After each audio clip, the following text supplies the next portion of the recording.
De 2010 à 2012, la commission formation spécialisée de l'association Pascaline a élaboré et mis au point une approche compétences adaptée à l'enseignement supérieur. Et cette vidéo a pour vocation de présenter une synthèse de cette approche.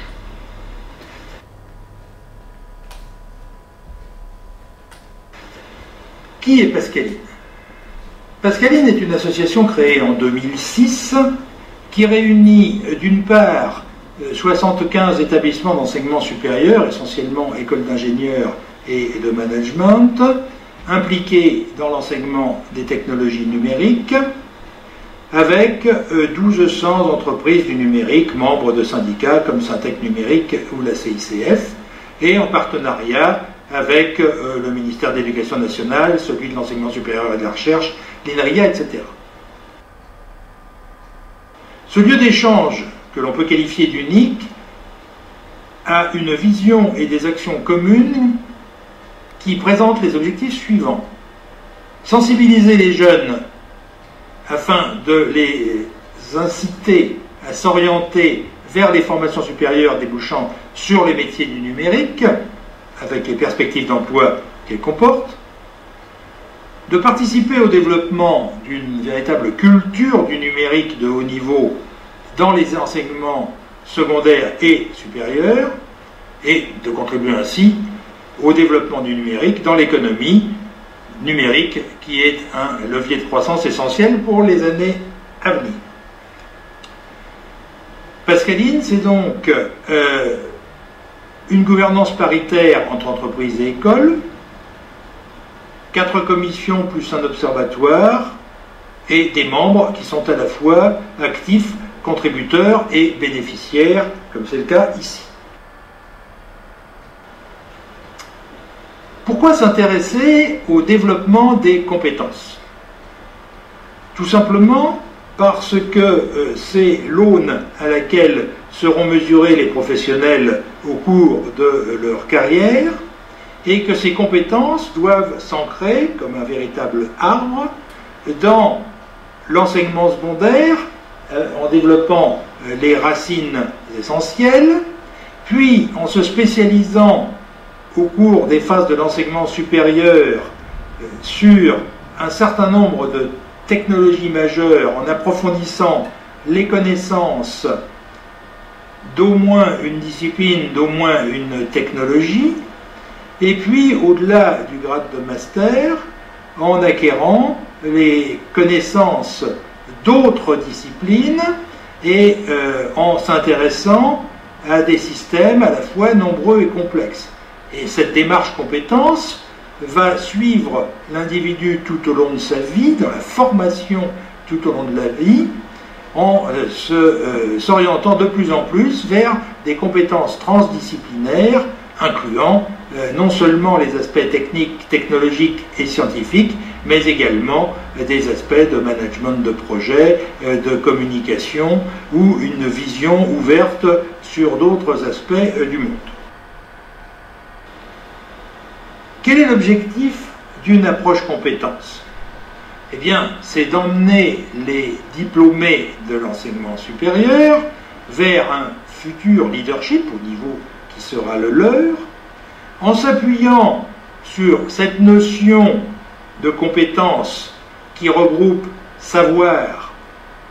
grande tradition de l'enseignement supérieur, savoir-faire, qui est également une partie intégrante de la formation technologique supérieure et donc des écoles d'ingénieurs, et également savoir-être. Cet ensemble savoir, savoir-faire, savoir-être va être structuré en compétences, défini en concertation entre le monde académique et le monde économique, et ensuite les compétences vont devoir être évaluées pendant le processus d'études sur la base d'objectifs définis et mesurables. La concertation pour la définition des objectifs, la mesure pour l'évaluation. Et ceci, non seulement au cours du cursus de l'enseignement supérieur initiale, mais dans la formation tout au long de la vie, dans les processus de VE, validation des acquis d'expérience. Comment pilote-t-on une approche compétence? Eh bien, pour établir le référentiel de compétences souhaité année d'études par année d'études, on va s'appuyer sur le conseil de perfectionnement, lieu ou dialogue dans un établissement donné, les représentants du monde académique, de la direction et des entreprises. Entreprises associées s'intéressant explicitement à cet établissement. De ce référentiel de compétences, on va toujours année par année, L3, Master 1, Master 2, pouvoir tirer la définition d'objectifs pédagogiques qui vont ensuite être mis en œuvre par les enseignants pour le développement des compétences initiales. Il est bien évident qu'on travaille là sur des embryons de compétences, on n'a pas des professionnels expérimentés en sortie du cursus, mais bien des gens qui ont acquis cette notion de compétence. Et puis, on va évaluer au cours et en fin de chacune des années ces compétences, permettant, dans un véritable cercle vertueux, d'améliorer en permanence le référentiel de compétences. Pour mettre en œuvre une telle approche, on va trouver deux acteurs essentiels, les enseignants d'une part, les étudiants d'autre part. Donc on a une flèche directionnelle évidente qui est celle du développement des compétences qui va des enseignants vers les étudiants. Ceci suppose donc un projet pédagogique qui regroupe les objectifs communs de savoir, savoir-faire et savoir-être qui ont été préalablement définis, et d'autre part, qui adjoignent à la tradition académique une véritable pluridisciplinarité et une transversalité des enseignements dont on constate que dans la vie professionnelle, elle est indispensable pour véritablement exercer des compétences combinant savoir, savoir-faire et également savoir-être. Ceci suppose également que les étudiants soient à même d'identifier et de s'approprier les objectifs des enseignements qui ont été assez définis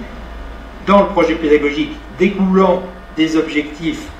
définis eux-mêmes par le conseil de perfectionnement, et que ces mêmes étudiants, futurs diplômés, soient capables, à partir de ces éléments, de construire leur propre portfolio, pour employer le terme consacré, de compétences. Et donc, on a, face à ces différents aspects, une boucle permanente d'évaluation des compétences. Pour mettre en œuvre une telle approche compétences, on va en fait avoir trois acteurs.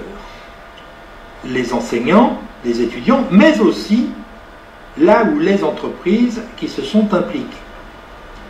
Et pour cela,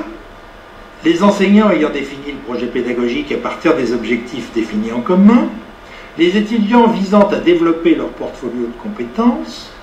l'entreprise va pouvoir intervenir à la fois dans la définition même des objectifs, comme on l'a vu à travers sa présence dans le conseil de perfectionnement, dans le développement des compétences par des prestations d'enseignement spécifiques par des professionnels, mais surtout par la mise en situation des étudiants au travers de formations en alternance, telles que l'apprentissage, au travers des stages, au travers de projets, dans les contacts à travers la junior entreprise. Et ces compétences qui vont se développer sur la base de cette expérience de situation, les étudiants vont les voir évaluées par un ensemble de partenaires qui inclut naturellement l'entreprise. C'est ainsi que dans le système d'évaluation des compétences, on va voir, par exemple, par rapport au référentiel initialement défini, par référentiel de compétences, mais également objectifs et critères d'évaluation, un processus continu de suivi des objectifs et d'évaluation de l'acquisition des compétences, mettant en œuvre plusieurs acteurs, les enseignants typiquement sur les savoirs, qu'il s'agisse de sciences, de techniques ou de langue par exemple, avec à chaque fois un niveau d'évaluation réparti par exemple entre l'acquisition de la compétence, l'acquisition en cours ou l'acquisition non acquise, donc à acquérir. En matière de savoir-faire, on va avoir généralement une double évaluation ou une équipe d'évaluation combinant un enseignant ou plusieurs enseignants et un directeur de projet ou un directeur de stage, selon qu'on est dans un projet ou dans un stage, avec là aussi un niveau commun résultant de sous-évaluation pour chacun des aspects. Et en matière de savoir-être, on va avoir une équipe d'évaluation qui peut être encore plus complexe, puisque pour juger par exemple de l'insertion en groupe, du sens de la communication ou de l'art de la soutenance d'un futur diplômé, on va avoir bien sûr les enseignants, le directeur de stage ou de projet, mais l'équipe projet comprenant donc des collègues de l'étudiant, d'autres étudiants, un jury, etc. Réussir le développement et la mise en place d'une approche compétence n'est pas acquis d'avance. C'est un véritable projet qui répond à des enjeux extrêmement importants pour l'établissement, enjeux externes. Typiquement, aujourd'hui, les instances de certification françaises et européennes ne raisonnent plus uniquement en termes d'acquisition de savoir, mais bien en termes d'acquisition de compétences. Et ceci est d'autant plus vrai que l'enseignement supérieur est aujourd'hui un marché concurrentiel et que c'est bien les compétences des diplômés qui sont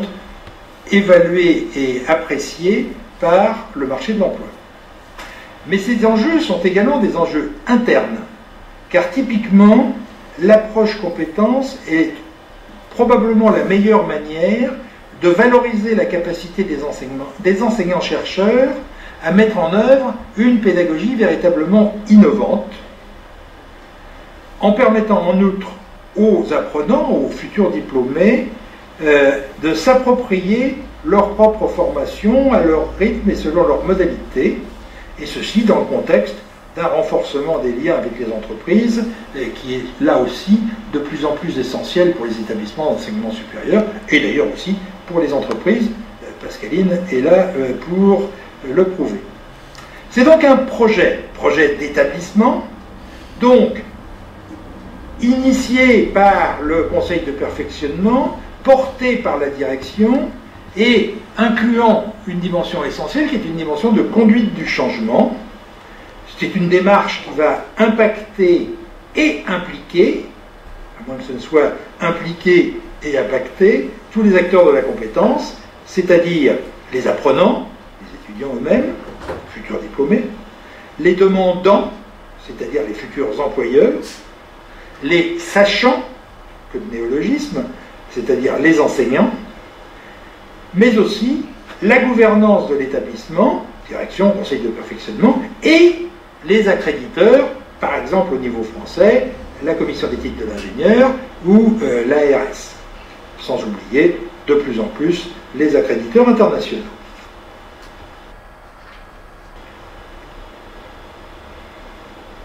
Alors, s'il faut conclure, on peut le faire en mesurant l'intérêt d'une approche compétence pour les futurs diplômés. Tout d'abord, et on l'a dit, c'est la base même de la démarche, c'est de permettre à des diplômés de se préparer à faire évoluer leurs compétences dans un environnement socio-économique d'apprentissage permanent où la notion de compétence est l'étalon de base. Au lieu de se retrouver parachuté en sortant d'un milieu scolaire traditionnel dans un monde de l'entreprise qui n'a pas les mêmes instruments et les mêmes étalons de mesure.